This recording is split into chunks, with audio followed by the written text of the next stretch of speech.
আসসালামু আলাইকুম। আমি doctor Shamima Akhtar, MBBS, BCS, FCPS, MCPS, gynae and obs কর্মরত আছি ঢাকা মেডিকেল কলেজ হাসপাতালে গাইনি বিভাগে। পাশাপাশি আমি চেম্বার করছি জাপান বাংলাদেশ ফ্রেন্ডশিপ হসপিটালে। জাপান বাংলাদেশ ফ্রেন্ডশিপ হসপিটালে হচ্ছে আমাদের কাছে দেখা যায় যে অনেক ধরনের পেশেন্ট আছে। তার মধ্যে একটি অবস্টেট্রিক্যাল কমপ্লিকেশন গর্ভবতী মহিলাদের, সেটি হচ্ছে গিয়ে গর্ভকালীন ডায়াবেটিস। তো এই সম্পর্কে আমি আপনাদের আজকে একটু প্রাথমিক ধারণা দিতে চাই। গর্ভকালীন ডায়াবেটিস বর্তমান সময়ে অত্যন্ত আহ, কমন একটি সমস্যা গর্ভকালীন সময়ে। গর্ভকালীন ডায়াবেটিস বলতে আসলে যাদের ডায়াবেটিস 20 সপ্তাহের পরে আমাদের গর্ভকালীন সময় দেখা যায় তাদেরকে আমরা গর্ভকালীন ডায়াবেটিস বলি। এছাড়াও যাদের প্রি এক্সিস্টিং, মানে এমনিতেই যারা ডায়াবেটিসের পেশেন্ট এবং গর্ভ অবস্থায়ও তারা ডায়াবেটিসের মধ্যেই থাকেন। এখন গর্ভকালীন ডায়াবেটিসের আসলে হচ্ছে মানুষ সম্পর্কে একটু সচেতন কম থাকে, কারণ আগে যাদের ডায়াবেটিস থাকে তারা তো জানেই যে তাদের ডায়াবেটিস আছে এবং সেটা চিকিৎসাও তারা নিতে থাকেন, কন্টিনিউস একটা প্রসেস থাকে। কিন্তু গর্ভকালীন ডায়াবেটিসটা দেখা যায় যে তারা এই সম্পর্কে খুব একটা সচেতন না, যে গর্ভাবস্থায় এরকম হতে পারে এবং এটার কি কি সমস্যা দেখা দিতে পারে, বাচ্চার উপরে, মায়ের উপরে কি ধরনের প্রভাব আসতে পারে এটা। তো এটার হচ্ছে গিয়ে গর্ভকালীন ডায়াবেটিস ধরা, মানে আমরা যখন একটা পেশেন্ট আসে প্রথমে আমাদেরকে প্রথম 2-3 মাসের মধ্যে যাদের প্রেগনেন্সি কনসিভ হওয়ার পরে, তখনই আমরা তাদেরকে কিছু রুটিন টেস্ট করতে দিই, বেসিক রুটিন টেস্ট। তো ওটার মধ্যে একটা পরীক্ষা থাকে আমাদের OGTT, oral glucose tolerance test. এই পরীক্ষাটি করলেই আমরা প্রথমে একটু ধারণা নিতে পারি যে তার ডায়াবেটিস হওয়ার কোনো সম্ভাবনা আছে কিনা। তো এটা যদি নর্মাল থাকে তাহলে তো ভালো।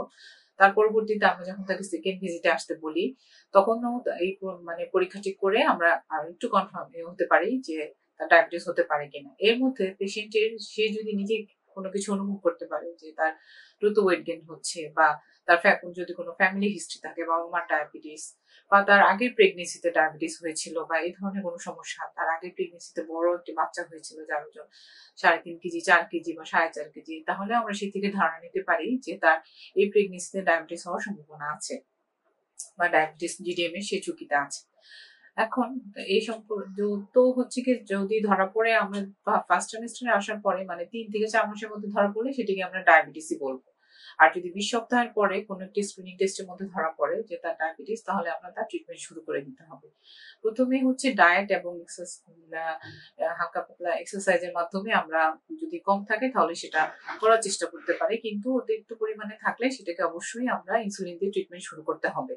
তো এতে ভয় পাওয়ার কিছু নেই। অনেকে ভয় পায় যে ডায়াবেটিসে প্রেগনেন্সিতে কোনো ওষুধ মুখে খাওয়ার কিছু ইউজ করা যায় কিনা। এখন ওরাল হাইপোগ্লাইসেমিক এজেন্ট গুলো আসলে ডায়াবেটিসের প্রেগনেন্সি উইথ জিডিএম যেটা, সেটার ক্ষেত্রে ততটা এফেক্টিভ না। নানান ধরনের কন্ট্রোল করা, ডায়াবেটিস কন্ট্রোল করা বা কনজেনিটাল অ্যানোমালি, এগুলোর কথা চিন্তা করে আমরা সরাসরি হচ্ছে গিয়ে ইনসুলিনই ব্যবহার করি সাধারণত জিডিএম ট্রিটমেন্টের মধ্যে। তো হচ্ছে গিয়ে ডায়াবেটিসের যদি যেহেতু ডায়াবেটিসে কিছু কমপ্লিকেশন আছে, তাহলে সেক্ষেত্রে হচ্ছে কি আমাদেরকে অবশ্যই প্রেগনেন্সি উইথ জিডিএম যেটি, সেটা ট্রিটমেন্ট ইনসুলিন দিয়ে করতে হবে এবং প্রত্যেক মায়েরই সেটি নিতে হবে। না হলে বাচ্চা এবং মায়ের দুজনেরই সমস্যা দেখা দেবে।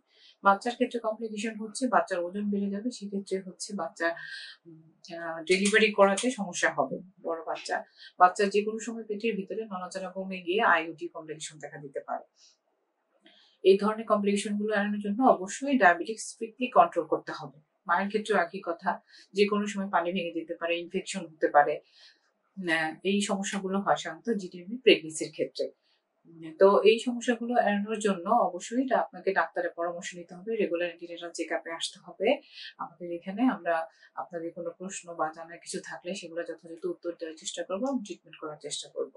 তো এই সম্পর্কে আপনাদের যদি আরো কোনো জানার কিছু থাকে তাহলে অবশ্যই আমাদের কাছে এসে আপনি অ্যান্টিনেটাল বা প্রিনেটাল কাউন্সিলিং এ আসবেন, তাহলে আপনারা সবকিছু বিস্তারিত জানতে পারবেন। এতক্ষণ ধরে আমার কথাগুলো শোনার জন্য আপনাদেরকে অনেক ধন্যবাদ। ভালো থাকবেন সবাই।